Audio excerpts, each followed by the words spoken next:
क्या आपने कभी सोचा है कि आइस क्यूब्स आपके ड्रिंक में क्यों फ्लोट करते हैं? स्पेशली गर्मी के दिनों में आइस बस मजे में तैरता रहता है आपके नींबू पानी के सरफेस पर।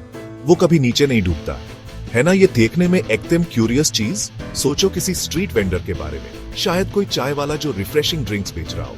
वो आपकी स्वीट लासी में या बेंटा सोडा के फिजी ग्लास में आइस डालता है। आइस हमेशा फ्लोट करता है, हर बार। लेकिन ऐसा कंसिस्टेंटली क्यों होता है? ये कोई रैंडम मैजिक ट्रिक नहीं है, ये पानी की एक बहुत स्पेशल प्रॉपर्टी है। चलो इस कूल मिस्ट्री को साथ में एक्सप्लोर करते हैं। चलो डाइव इन करते हैं और इसका सिंपल साइंस पता लगाते हैं। कोई चीज क्यों फ्लोट करती है या सिंक होती है, ये सब डेंसिटी का कमाल है। डेंसिटी हमें ये समझने में हेल्प करती है। ये सिर्फ इस बारे में नहीं है कि कोई चीज कितनी हैवी है, ये इस बारे में है कि कितना स्टफ एक पार्टिकुलर स्पेस में पैक्ड है। इमेजिन करो आपके पास दो टिफिन बॉक्स हैं, दोनों एकदम सेम साइज के हैं। एक टिफिन में बासमती राइस एकदम टाइटली पैक किया हुआ है, दूसरे टिफिन में हल्का पोहा भरा है। राइस वाला टिफिन ज्यादा डेंस है, पोहा वाला टिफिन कम डेंस है। जो चीजें लिक्विड से कम डेंस होती हैं वो उस लिक्विड के ऊपर फ्लोट करती हैं। तो आइस को पानी पर फ्लोट करने के लिए आइस को लिक्विड पानी से कम डेंस होना चाहिए।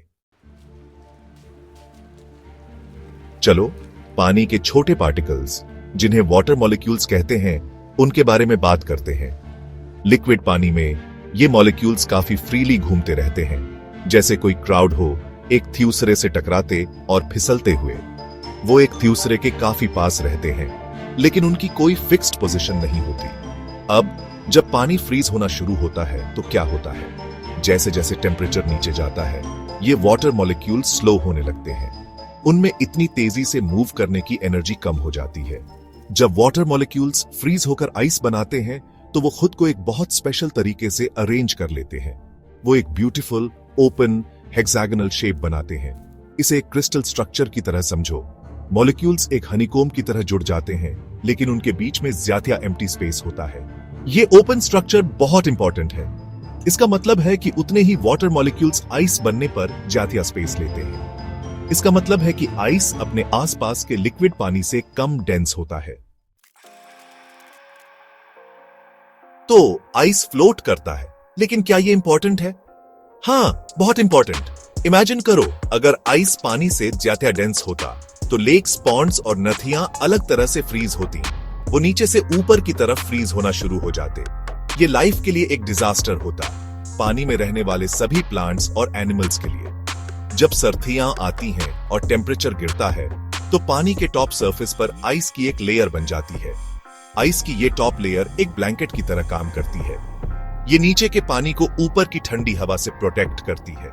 फ्लोटिंग आइस की ये लेयर बहुत क्रूशियल है। ये नीचे के पानी को लिक्विड रखती है, भले ही हवा कितनी भी ठंडी क्यों ना हो।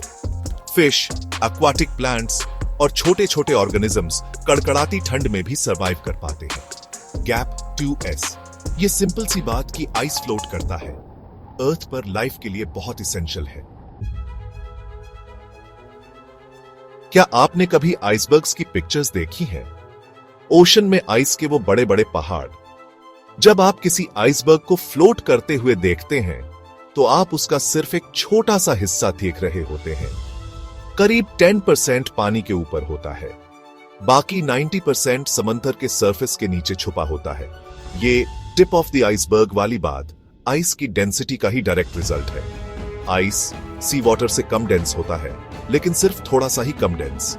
इसलिए एक बहुत बड़ा हिस्सा पानी के नीचे होना चाहिए, ताकि वो छोटा सा हिस्सा जो हम देखते हैं उसे सपोर्ट कर सके।